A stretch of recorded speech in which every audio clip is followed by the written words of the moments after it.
Hey, what's going on, everybody? It's Mr.KB. It is December 5th, 2016. Let me lift up this mic really quick and hope that it sticks. I should have set this up beforehand, but what's up? I know it's been a while. It's been maybe a month, maybe more. There's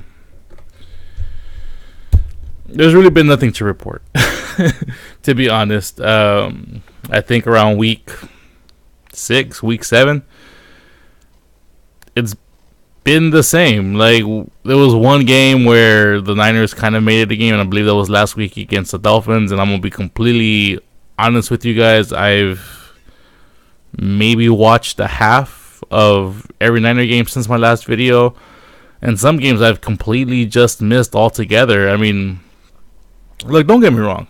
All right, I love my team. I have no explanation as to why I picked a team from Northern California to be the team that I maybe not devote my sports life to, but the one that I decide to stay committed to the most. I'm an LA kid. You know, I grew up around the Kings. I grew up around the Raiders and Rams when they were in around this area. Now the Rams are back. The Dodgers. And so, you know, I'm an LA king. You know, I'm an LA kid. So when the Dodgers, you know, are in baseball, during the playoffs, I root for them. Kings, same thing. But when it comes to the foosball, I like the Niners. I love the Niners. You know, if I had to choose one season, one team, which I could only watch, it would be the Niners, and it would be football, American football. But man, just little Yeti York, and Trent Baalke, just ever since they took over the team and have been fully committed to just driving this team to the fucking garbage heap, it's been very hard to watch. Very, very difficult. I have nothing but respect, admiration for the players and people who want to represent the Niners on the field, except for Chip Kelly.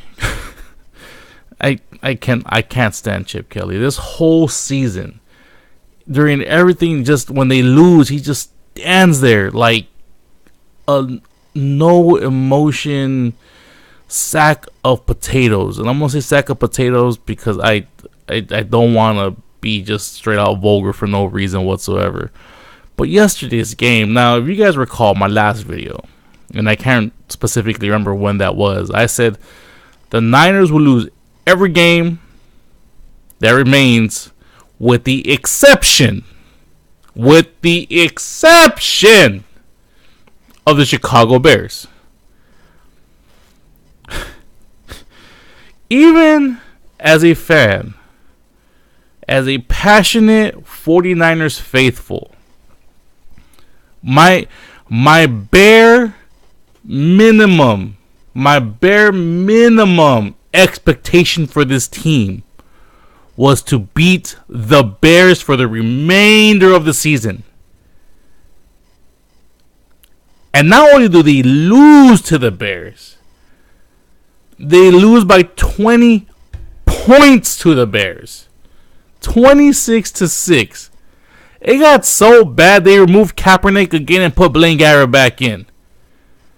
The only consistent 49er this entire season and last season, and maybe even the season before that, because that was Harbaugh's last season when all that BS went down, has been Phil Dawson. Phil Dawson is a straight up G.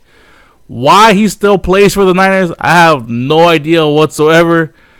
He is the only person that guarantees the Niners any points every game. The only person, the place kicker. The place kicker is the only person on the squad that guarantees us any points ever in a game over the last 3 seasons.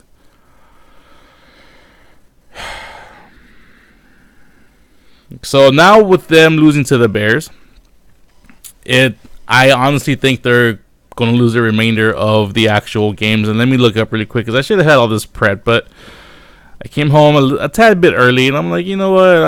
I'm gonna make a video because I haven't done it in a while, and not that anybody really cares what I have to say. I mean, I did get a couple new subscribers, so anybody who newly subscribed, thank you. If these are the videos that you subscribe for, you know, thank you very much. Like, I always say this, and I mean it every single time. Anybody who's subscribed, anybody who watches my videos, hey, thank you guys so much that you guys are taking time out of your lives to spend some time with me so I can express myself and be heard. It really does mean that much to me.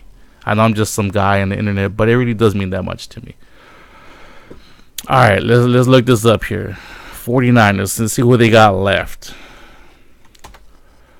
It's so heartbreaking to see this team just, even when was the last time they had a season this bad? I believe it was the 2004. I want to say the 2004 season, like the season right before they picked up Alex Smith as the first round pick. Even that season was not as bad as this season. All right, so they lost to the fucking Bears. All right, so they have the Jets. That's a loss. I'm sorry, that's a loss. They have the Falcons. They're gonna get smoked. They got the Rams. The Rams are gonna crush them. I'm sorry. After getting smoked day one by 28, that game is gonna be violent. It's gonna be physical, and the Lions are gonna get crushed. And then they got the Seahawks. So they're gonna finish the season 1-15. The only other team that's gonna be worse than them, and I actually have more faith, but honestly, at this point, I think they're going for 0-16, is the Cleveland Browns. I think if they go 0-16, they'll be only the second team to go 0-16. I believe the 2000 and, off the top of my head, I want to say 2008 Detroit Lions were like the only ones that went 0-16. I can look that up too, because I mean, I got nothing but time at this point. 0-16 Lions. I got it right. 2008. Did I say 2008? I said 2008. I got it right. 2008 Detroit Lions went 0-16.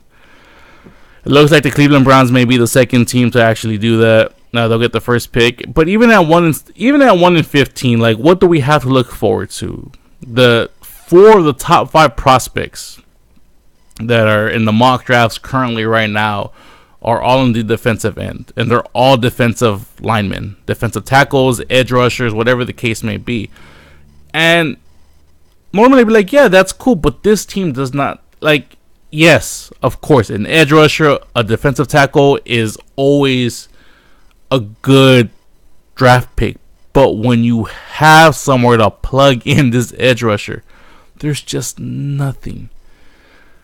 The defense gets run on. The defense gets passed on. Like, every once in a while, they'll hold, and then they commit stupid penalties.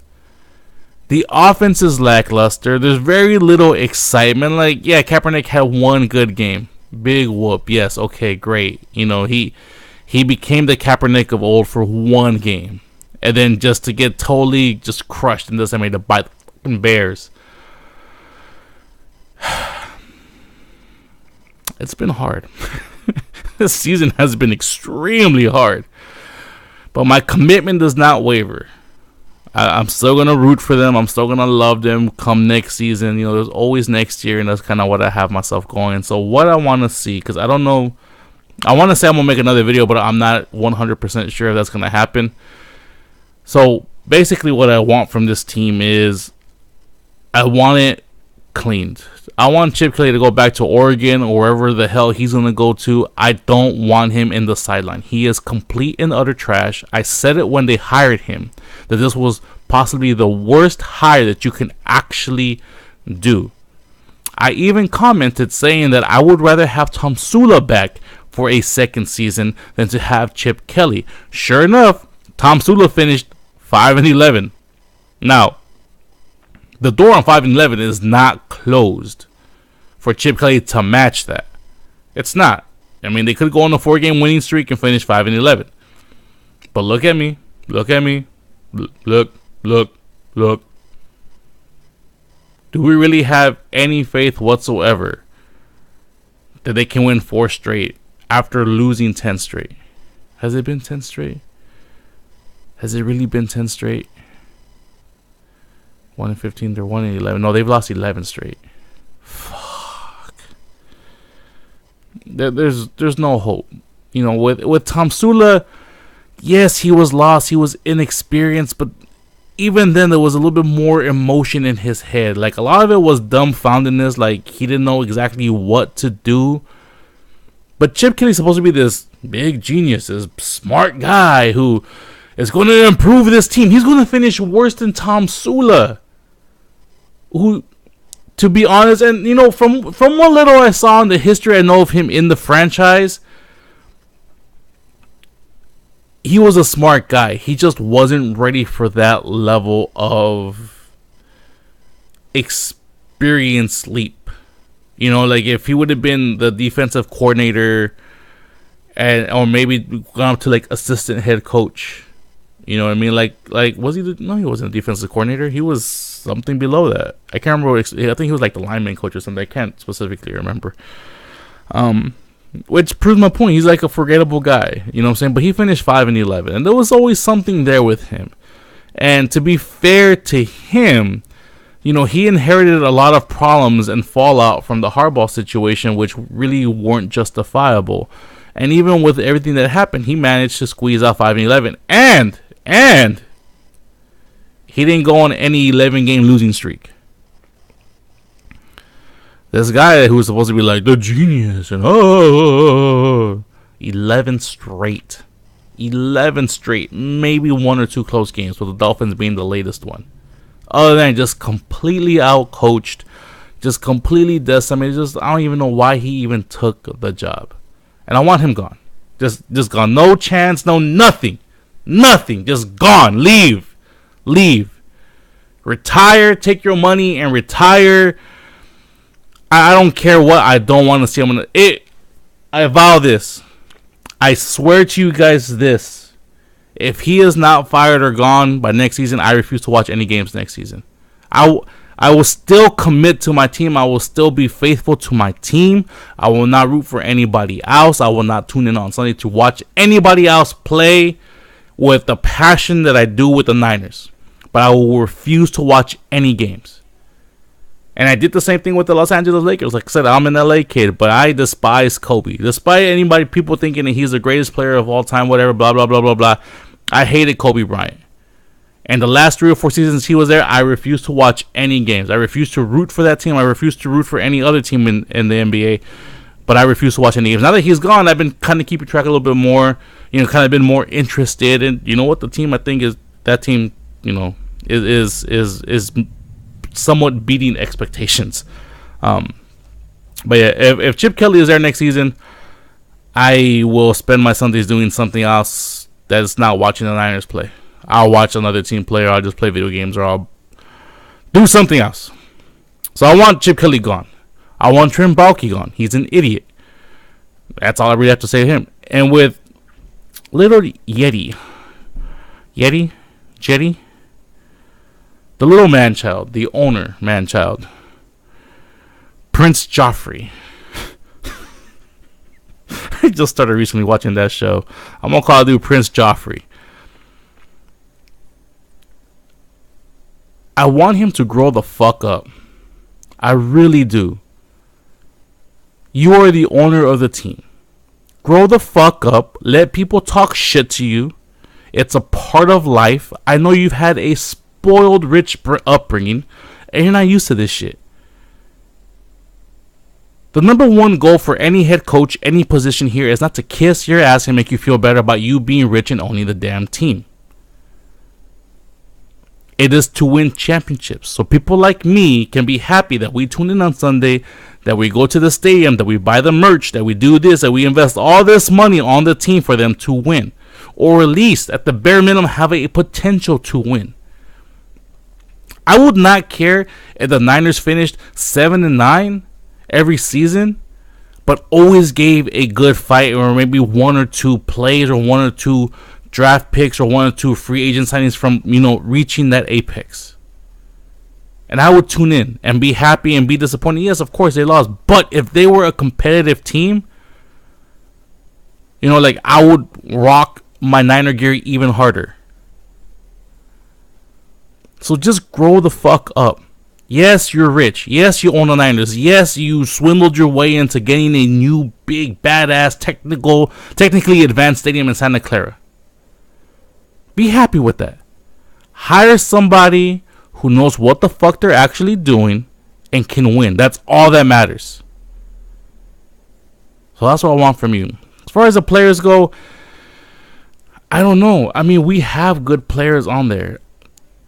Starting, I guess, at the quarterback position, I will take Gabbert over Kaepernick. And me, myself, I've made no secret about it that I don't like Kaepernick's style. I don't like him as a player. I don't necessarily... I don't know him as a person, but I don't think he's a right fit for the Niners. The Niners need a traditional quarterback who can make some plays and can be kind of coached and just kind of worked with the proper coaching. I think Blaine Gabbert is kind of like the second coming of Alex Smith. And you saw what happened with Alex Smith the second he got some stability in coaching. Not a great quarterback, but a very serviceable to good quarterback who has been winning since he left and was winning here with Harbaugh. So I would want Gabbert to stay. As far as Kaepernick, you know what, man, I wish him every bit of luck playing for another team. I honestly think for him to be successful with the skill set that he has, I honestly think he needs to go play in the AFC East. Either with the Jets or who's the other team? Not the Dolphins, because the Dolphins have Tannehill. I would think, the Jets will be looking for one. I think defenses in the AFC in general, for the most part, outside of Denver, and maybe even the Steelers, would be easy pickings for Kaepernick to kind of succeed with his legs. There's too much athleticism and mobility in the NFC, period, when it comes to defense. They're full of quick linemen, quick linebackers, quick safeties. There's a lot of speed in the NFC, especially on defense.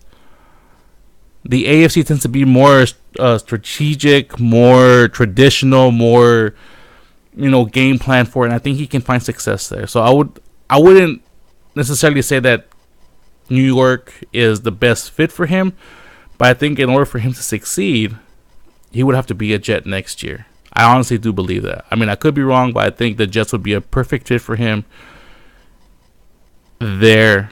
Maybe even Buffalo if they need a quarterback, but I don't think they're going to. But I would say the Jets would be like the place where he can earn his second chance and I think be successful there, to be honest. Wide receivers, there's no big names. There's Torrey Smith. I'm not sure I think he's a free agent after this season. Curly was really good in a lot of games, and they just never capitalized on the Curly Gabbert connection. They never really capitalized on using him once Kaepernick came back. The tight ends are, in my opinion, very serviceable, very good. The running backs, we got fucking beast. We got beast at running backs. We got Carlos Hyde. We got Shane John who's come out. Who's the new cat that came out? I meant to make a video. I can't remember the young dude. Man, can't remember the running back right now. Let me see the roster really quick. Who's this running back who came in and just out of nowhere just ran over dudes when Hyde was injured? I can't remember his name right now, and this sucks. Why can't I remember? Running back. I'm looking it up. I'm sorry, guys. Running back. DeJuan Harris. Man, DeJuan Harris. It's DeJuan Harris. Man, that dude. The way he bowled over people, man, I liked him a lot. So running backs, we're good. When it comes to the defense, I think we're a little bit more tethered. I think we're a little bit more... It's not necessarily the quarterbacks, just the safeties have been out of position. Eric Reed used to be a very good hard hitter and very good cover guy. And this year, he's just missing a lot of things. But they was really solid as well. And all of a sudden, he's not a veteran. He's a rookie. He's making rookie mistakes, which I don't come to expect. The front seven are not the best. That's the reason why they get run on a lot. So, I mean, there has to be some adjustment there on the defensive side. But on the offense, I think all the weapons, all the tools are there. It's just we don't got a damn coach that can do anything with them. They can coach that talent. So, to me, honestly, on paper, this team is not a 1-15 team. This team, honestly, is a, at worst, 6-10 team. 7-9 team. At their best, I don't know how they're not winning 10 games with what they have currently. And I say 10 games because the defense is a little tighter, but they should be able to match score for score with anybody else. They have a lot of offensive tools. So as far as players, I don't know who to get rid of. I don't know who to keep. I don't know who to draft. I don't know. I really wouldn't know any of this or even have an opinion on this right now because so much can still change with the draft. So much can change with the mock. So, there's a lot of college football left to play where, a sleeper might come in during the bowl season and be like, oh, that's the guy that we actually need. As far as who's going to be free agents, I don't know who's out there. So, I can't really say. But, that's my short list of things that I want to see happen. But so that's it, I guess. I just wanted to kind of put out an update because I haven't really been motivated to make these videos at all whatsoever, and this was really one of my outlets. It's just I just been so about even just coming out here and talking about what I saw, because I try to be positive and it's just can't do it, brah. Can't do it.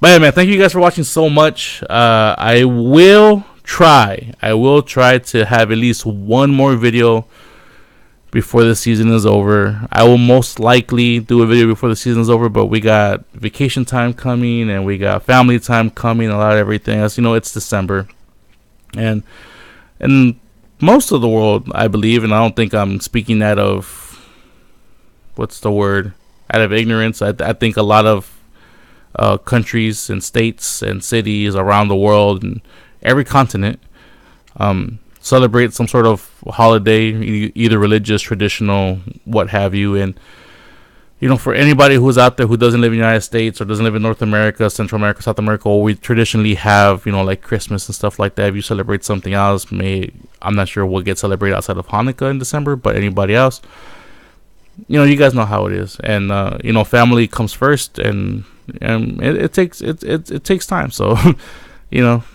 but you guys are my internet family. Thank you guys so much for watching. Happy holidays, happy religious experience, happy anything that brings you joy during this month of December going into 2017. Be safe out there, love each other, love everyone, respect everyone. It's harder to say than to do. I myself cannot love everyone at once. There are some people who I just strictly despise, but let's stay civil. And try to love wherever we can love, and spread that joy, spread that love whenever we can. We're all equals in this world, despite of our differences. We are all equals. And with that being said, thank you guys so much for watching once again. This is Mr. KB, and I will catch you guys next time. Bye.